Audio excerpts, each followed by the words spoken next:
जनता के हितोधिकारों के लिए तो कोई काम नहीं हुआ। सिर्फ जाति धर्म के में बांटने के अलावा, हिंदू मुसलमान में बांटने के अलावा मुझे नहीं लगता है कि 10 साल में ऐसा कोई काम केंद्र की सरकार ने किया हो जो एक मील का पत्थर साबित हो सके, जिससे हमारे यहाँ किसानों, मजदूरों, यहाँ के छात्रों, यहाँ के बेरोजगारों के हक में कोई बड़ा निर्णय हुआ हो। एक काम जरूर इस सरकार ने, केंद्र में बैठी सरकार ने किया कि जहां जहां उनकी सरकार नहीं, जिस राज्य में जनता ने उन्हें जनादेश नहीं दिया, उन्हें ठुकराने का काम किया, उन्हें केंद्रीय एजेंसियों, चाहे वो चुनाव आयोग हो, चाहे इनकम टैक्स हो, चाहे सीबीआई हो, चाहे ईडी हो, उनसे प्रताड़ित करवाकर और अपने पाले में करने का काम किया, जो कि लोकतंत्र के लिए कहीं से भी उचित नहीं है, कहीं से भी जायज नहीं है। लोकतंत्र में जनता बहुत सोच समझकर अपना जनप्रतिनिधि चुनती है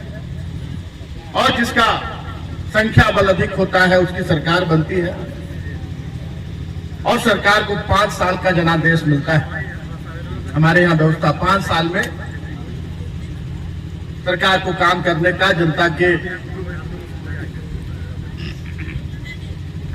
विश्वास पर खरा उतरने का, जनता के हितों अधिकारों की रक्षा करने का, क्षेत्र के विकास करने का अवसर सरकार देती है, जनता देती है। लेकिन जब से केंद्र में भारतीय जनता पार्टी की सरकार काबिज हुई है, वो निरंतर लोकतंत्र के साथ खिलवाड़ करने का काम कर रही है। एक दो उदाहरण नहीं है, पूरे देश में अनेकों राज्य इसके उदाहरण है और बहुत बड़े बड़े नेता भी इसके उदाहरण हैं।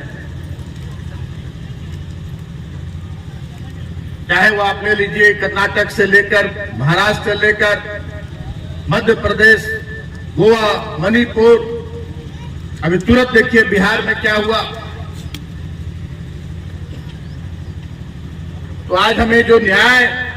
यात्रा की शुरुआत करने की जरूरत पड़ी है, उसके पीछे मकसद हमारा ये है। न्याय तो हमारे माननीय पूर्व मुख्यमंत्री को न्यायालय से मिलेगा, लेकिन जो षड्यंत्र केंद्र में बैठी सरकार कर रही है, भारतीय जनता पार्टी के लोग कर रहे हैं, उससे अगर हम पंचायत की जनता को, गांव टोले की जनता को अगर अवगत नहीं कराते हैं, तो आने वाले दिनों में ऐसी स्थिति उत्पन्न हो जाएगी कि आप अपनी इच्छा से, अपने मन से, अपने घर से भी बाहर नहीं निकल सकते हैं। ऐसा स्थिति उत्पन्न हो जाएगा और हो सकता है कि लोकतंत्र में जो आपको एक बहुत बड़ा अधिकार है अपने मताधिकार का, अपना मत देने का, वो भी आपसे छीन लिया जाएगा। जो स्थितियां और परिस्थितियां बनाई जा रही है और चुनाव का जो परंपरा है, अपना प्रतिनिधि चुनने की परंपरा है, चाहे मुखिया हो, चाहे विधायक हो, सांसद हो, उसको भी खत्म करने की साजिश की जा रही है। इसलिए जरूरत पड़ी है न्याय यात्रा की। आज यहां कोरबा से हम लोगों ने इस जिले में झारखंड मुक्ति मोर्चा जिला कमेटी की ओर से इस न्याय यात्रा की शुरुआत की गई है। आज हमारे बीच इस न्याय यात्रा में उपस्थित जिला परिषद की अध्यक्षा श्रीमती शांति देवी